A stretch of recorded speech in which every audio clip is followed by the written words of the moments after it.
Kitabu chake cha Yakobo. Hata tufungulie mzee maandiko. Asante. Asije akasema mzee sisi na nina mambo yetu. Naam. Kila kutoa kuliko kwema, Kila kutoa kuliko kwema, na kila kitolewacho kilicho kamili. Kamili. Kutoka juu. Hushuka kwa Baba mianga. Ndio. Kwake yeye Mungu hakuna kubadilika. Mambo, subiri kidogo. Mambo Mungu habadiliki, kwamba alikuwa ni Mungu kisha akauvaa mwili, akaja akazaliwa, akawa mtu. Biblia inasema Mungu habadiliki. Yuko kwenye hali yake ya kawaida. Endelea. Wala kivuli cha kugeuka. Wala Mungu hageuki mara na kuwa mtu, mara na kuwa Mungu. Hageuki Mungu. Endelea. Inasema kwa kupenda kwake mwenyewe. Alituzaa sisi kwa neno la kweli. Tuwe kama kidogo. Kwa kupenda kwake mwenyewe ikatumika neno kuzaa. Alituzaa sisi kwa neno la kweli. Swali, anapotuzaa kwa neno la kweli, tunakuwa watoto wake au tunakuwa kina nani? Maliza. Inasema tuwe kama limbuko la viumbe vyake. Kumbe kuzaliwa kwetu sisi na Mungu tunakuwa viumbe, hatukui watoto. Kwa ukisikia neno kuzaa au mwana, hili neno halimaanishi mtoto, kwa sababu kuna mwana kandanda, kuna mwana jeshi, kuna mwana siasa. Hii ni sifa ya upendo wa Mungu kwa mtume wake, sio kwamba amemzaa, ni mwanawe. Hebu mpe maiki. Ndio hii. Mzee hapo, umenielewa vizuri? Nimekuelewa. Kwa hivyo hili neno mwana wa Mungu kumaanisha kwamba amezaliwa na Mungu, hii ni makosa makubwa, kwa sababu Mungu kazi yake ni kuumba, sio kuzaa. Na leo kama Mungu angetaka Yesu nipasuke jiwe au dafu atoke, ingefanyika, kwa sababu ni amri yake, neno lake tu la kuwa, anakuwa. Basi cheo chake ni nabii, mtume. Basi umeelewa baba? Haya, uliza. Kwenye kitabu cha Mwanzo, kile cha Mwanzo fungu la 6 kuanzia mstari wa 2 inatuambia kuna wana wa Mungu. Wana wa Mungu. Ndio.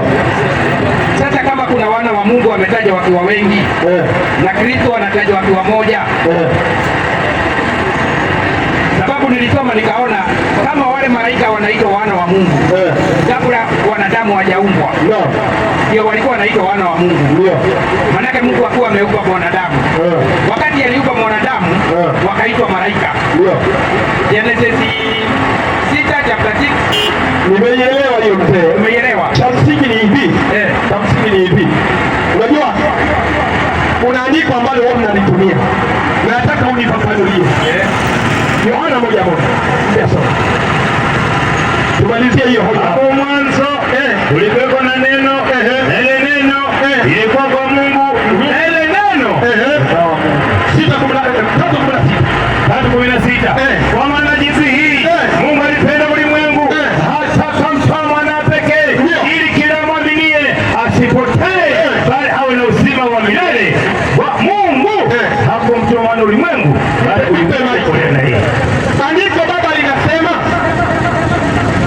kwa maana jinsi hii Mungu kaupenda ulimwengu hata akamtoa mwanawe Wa pekee. Pekee. Kuna mwingine?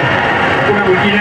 Kwa hiyo sasa, ili ibakie kuwa hakuna mwingine, jituone yule Bwana anaambiwa ni wa pekee. Ni kitu gani kinasababisha aitwe wa pekee, hali ya kuwa katika kitabu cha Mwanzo umeona kuna ambao wanaitwa wana vile vile? Unanielewa vizuri? Madamu katika kitabu cha Mwanzo ameitwa, kuna watu wanaitwa mwana, kuna malaika waliitwa wana, na sio huko tu. Kuna wengine ambao kuzaliwa kupatikana kwao ni zaidi ya Yesu, licha Yesu kwamba alipatikana na mama peke yake. Kuna ambao hana baba hana mama. Unamjua huyo ndani ya Biblia? Anaitwa kitabu cha Waebrania. Anaitwa Melchizedeki.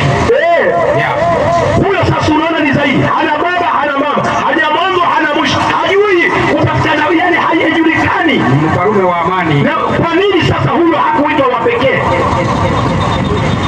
Yule alikuwa ni kuhani wa Mungu. Yupi huyo? Huyo Melkisedeki. Alikuwa ni kuhani wa Mungu. Lakini sifa zake huoni kama yeye anafaa aitwe wa pekee. Hana baba, hana kama ya mwana. Kwa hivyo huyo naye ni mwana. Kwenye maandiko Kwa Mungu ana watoto wangapi? Ana sifa kama ya mwana, kama ya mwana. Sawa. Kwa hivyo kama ana sifa kama ya mwana, ina maana ni mwana, sawa? Mungu. Andiko linasema mwana wa Mungu. Ana sifa Mtu alisome Ibrania 7:1. Ni saba ndio hiyo. Mtu alisome. Yaani mzana maandiko huyu anafaa anakuja mchana. Yuko vizuri na pale mapema tufundishe mzee. Ni vile tu atafungua kanisa. Ndio. Akifungua kanisa mimi nitakuwa naimba kwa. Inakuwa ni mwalimu. Ndio. Kwa maana Melkisedeki huyu mfalme wa Salemu. Huyu ni mfalme wa Salemu. Kuhani wa Mungu. Kuhani wa Mungu. Aliye juu.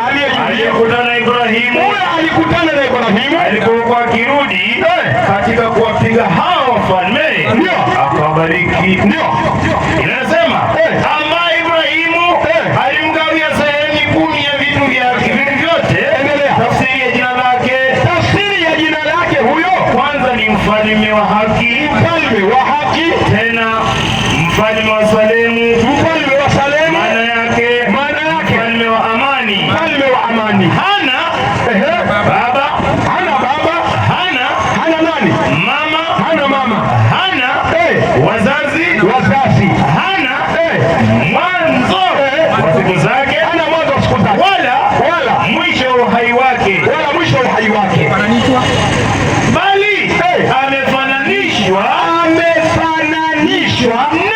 na nini? Mwana wa Mungu. Mpe maiki. Mzee, chukua maiki baba. Sawa. Andiko nafikiri limesomwa. Tumesoma katika kitabu cha Yohana 3:16 kwamba Mungu ana mwana wa pekee. Sawa? Tukamwona mwana wa pekee, akasema kwamba kuna mwana wa pekee. Lakini mwana wa pekee tunakuta katika kitabu cha Waebrania, huyu sifa zake ni kubwa kuliko yule ambaye nyinyi mnasema ni wa pekee, na bado katika hilo andiko hajatajwa kama ni yeye Yesu. Kwenye Ukristo ama kwenye imani yetu ya Ukristo, wakati tunatajwa mwana, hatujui mwana mwingine. Huyo